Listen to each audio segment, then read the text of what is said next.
ৰাইজৰ দলৰ সৈতে কংগ্ৰেছৰ মিত্ৰতা থাকিব না ইতিমধ্যে ক্ষমা কৰিব এজেপিৰ লগত মিত্ৰতা প্ৰায় চূড়ান্ত হৈছে আৰু সেই সময়তে দিল্লীত ইতিমধ্যে এখন গুৰুত্বপূৰ্ণ বৈঠক অনুষ্ঠিত হৈছে আৰু ৰাইজৰ দলৰ লগত কংগ্ৰেছৰ এবাৰ মিত্ৰতা থাকিব নাথাকে তাক লৈ কিন্তু প্ৰশ্ন উত্থাপন হৈছে বিৰোধী ঐক্য মঞ্চৰ পৰা ৰাইজৰ দলক অতৰাই দিয়া হ'ব নেকি ইতিমধ্যে অখিল গগৈ কাজিৰঙাৰ পৰা তাৎপৰ্যপূৰ্ণ মন্তব্য কৰিছে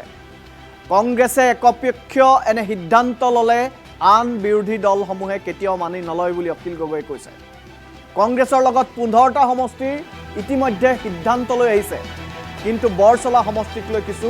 আলোচনা কৰিবলৈ বাকি আছে বুলি আজি সাংবাদিকৰ আগত অখিল গগৈ মন্তব্য কৰিছে কংগ্ৰেছে এৰি দিব বিচাৰিছে তেজপুৰ যদি ৰাইজৰ দলক আতৰাই ৰাখে তেনেহলে সংখ্যালঘু এলেকাত কংগ্ৰেছ বৰ নিৰাপদ নহব বুলি অখিল গগৈ কৈছে উজনিৰ এজন অগপ বিধায়ক দুজন বিজেপিৰ বিধায়কে ৰাইজৰ দলত যোগাযোগ কৰি আছে ৰাইজৰ দলৰ লগত যোগাযোগ কৰি আছে বুলি কৈছে নামনিৰো বহুতে যোগাযোগ কৰি আছে ৰাইজৰ দলৰ লগত কিন্তু প্ৰাৰ্থিত্ব দিব নোৱাৰাৰ বাবে কাকু নিশ্চিত কৰা নাই বুলি অখিল গগৈ মন্তব্য কৰিছে অখিল গগৈ আজিৰ দিনটোতো চিন্তাত আছে যেহেতু লুৰিনৰ দলৰ লগত কংগ্ৰেছৰ মিত্ৰতা চূড়ান্ত হৈছে ইতিমধ্যে 12খন আসন লুৰিনৰ দলক এৰি দিছে কংগ্ৰেছে কিন্তু ৰাইজৰ দলৰ লগত মিত্ৰতা কংগ্ৰেছৰ হ'ব নে নহয় সেয়াও কিন্তু এই মুহূৰ্তত দুৱলি কুৱলি কাইলৈ দিনটোত চূড়ান্ত হ'ব যে ৰাইজৰ দলৰ লগত কংগ্ৰেছ থাকিব নে নাথাকিব অখিল গগৈ কাজিৰঙাৰ পৰা তাৎপৰ্যপূৰ্ণ মন্তব্য কৰিছে সেই মন্তব্য আমি এই মুহূৰ্তত শুনাব বিচাৰিছোঁ ৰাইজৰ দলক এৰি কংগ্ৰেছে সিদ্ধান্ত লৈছে নেকি মইতো নাজানো কালি মোক এজন আমাৰ বিৰোধী ঐক্য মঞ্চৰ লিডাৰে ফোন কৰিছিলে ফোন কৰি কিন্তু তেখেতে জনাইছিলে যে তেখেতক কংগ্ৰেছৰ পিনৰ পৰা 24 তাৰিখে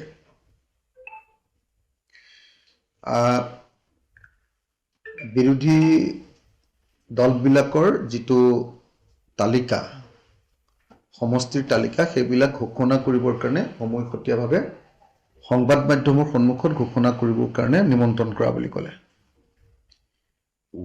লগতে মোক এইবুলিও খবৰ দিছিলে যে ৰাইজৰ দলক আসন এৰি দিয়া নহ'ব তেওঁলোকৰ লগত বুজাবুজি নহ'ব গতিকে কংগ্ৰেছে বাকী দলবিলাকৰ লগত 24 তাৰিখে আসন ভাগ বিতৰা কৰিব এইবুলি মোক বিৰোধী দলৰ নেতাজনে মোক ফোন কৰিছিলে তেতিয়া মই ক'লো যে এইটো কেনেকুৱা কথা আমি সকলোৱে মিলি খেলিম কিন্তু তাৰপিছত তেনেকুৱা কোনো খবৰ অহা নাই মই জনামতে তাৰপাছত বাকী দলবিলাকে অপ'জ কৰিছে যে আমি সবে একেলগেহে খেলিম বুলি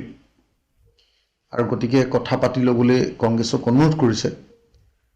মই নাজানো যে বাতৰি কাগজত বা টিভিত এনেকুৱা কিবা নিউজ আহিছে নেকি যদি টিভি বা বাতৰি কাগজত আহিছে সেইটো আমাৰ প্ৰতি যদি সঁচাকৈ তেনেকুৱা ধৰণৰ সিদ্ধান্ত লয় নিশ্চয় নকৰে মই ভাবোঁ এনেকুৱা বিশ্বাসঘাতকতা কিয় কৰিব কাৰণ আমাৰ লগত আলোচনা চলি আছে আমাৰ লগততো আলোচনা চলি আছে এতিয়া মাত্ৰ আমাৰ সংঘাতটো চলি আছে এতিয়া মাত্ৰ আমাৰ বুজাবুজিটো হোৱা নাই নাবৈছা আমাক লাগে ডাক্তৰ হৰিকান্ত দাস আছে বৰছলা আমাৰ জেনেৰেল সেক্ৰেটাৰী আছে অলকনাথৰ কাৰণে তেজপুৰ দিছে আমি হেতুক লৈ কংগ্ৰেছৰ লগত চলি আছে এতিয়া আমি বৰছলা বিচাৰিছোঁ কাৰণ অলকনাথে দীৰ্ঘদিন ধৰি বৰছলাত লাগি আছে আৰু আপোনালোকে সকলোৱে জানে যে অলকনাথ হ'ল অসমৰ জাতীয়তাবাদী আন্দোলনৰ এজন গুৰুত্বপূৰ্ণ মানুহ আপোনালোকে সকলোৱে জানে যে অলকনাথ আমাৰ জেনেৰেল সেক্ৰেটাৰীয়ে নহয় তেওঁ এই যে কৈ থাকে যে কিমানজন শ্বহীদ বুলি কয় 855 জন শ্বহীদ যে কৈ থাকে সেই 855 জন শ্বহীদৰ ভিতৰত এজন তেওঁলোকৰ ঘৰৰ অলকনাথৰ ঘৰৰ শ্বহীদ পৰিয়ালৰ ব্যক্তি হ'ল অলোক নাথ। তেওঁ চিনেমা ডাইৰেক্টৰ, তেওঁ অসমৰ নাট্য জগতৰ এটা চিনাকি নাম, এক্টৰ হিচাপে চিনাকি নাম, তেওঁ অসমৰ জাতীয়তাবাদী আন্দোলনৰ এটা চিনাকি নাম অলোক নাথ। গতিকে তেওঁৰ কাৰণে আমি ভৰ চলা বিচাৰিছোঁ, তেওঁলোকে আমাক তেজপুৰ দিছে, সেইটোত লাগি আছে। তাৰ পাছত আমাৰ লাগি আছে আপোনাৰ কি কয় ধিং সমষ্টিটো তেওঁলোকে আমাক প্ৰথমতে দিম বুলি ক'লে, দিম বুলি হৈ গ'ল, কনফাৰ্ম হৈ গৈছিলে। তাৰপিছত আকৌ ধিংটো এৰিব খোজা নাই, কৈছে যে ফ্ৰেণ্ডলি খেলিব লাগে। আৰু আমাৰ কাৰ্যকৰী সভাপতি আছে ৰমেন বৰঠাকুৰ। ৰমেন বৰঠাকুৰৰ কথাটোক লৈ লাগি আছে। আমি দেখিছোঁ, আপোনালোকে জানে যে আমি মাহমৰা বিচাৰিছোঁ, আমি ৰঙিয়া বিচাৰিছোঁ, আমি শদিয়া বিচাৰিছোঁ, এইবিলাক চব বিচাৰিছিলোঁ, সেইবিলাক চব অস্বীকাৰ কৰিছে। কিন্তু আমিতো আৰু অলোক নাথক টিকেট নিদিয়াকেতো আৰু ইলেকশ্যন খেলিব নোৱাৰোঁ, কাৰণ আমাৰ একদম বিপদৰ সময়তো অলোক নাথ আছে। TMCৰ প্ৰেচিডেণ্টৰ পৰা সি আমাৰ দলত যোগদান কৰিছে কাৰ্যকৰী সভাপতি হিচাপে ৰমেন বৰঠাকুৰে। ডাক্তৰ হৰিকান্ত দাস, আপোনালোকে নিশ্চয় জানে যে ডাক্তৰ হৰিকান্ত দাসৰ কাৰণে এতিয়া ৰঙা নদীটো এৰি দিছে, কিন্তু ডাক্তৰ হৰিকান্ত দাস SCৰ সদৌ অনুসূচিত জাতি ছাত্ৰ সন্থাৰ SC ষ্টুডেণ্ট ইউনিয়নৰ তেওঁ প্ৰেচিডেণ্ট আছিলে।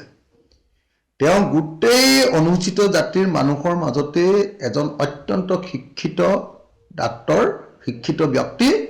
আৰু তেওঁ অনুসূচিত জাতিৰ মানুহৰ কাৰণে দীৰ্ঘদিন ধৰি মাত পাতি থকা মানুহ, আৰু সকলোৱে জানে যে তেওঁ এবাৰ নাওবৈচাত খেলিব।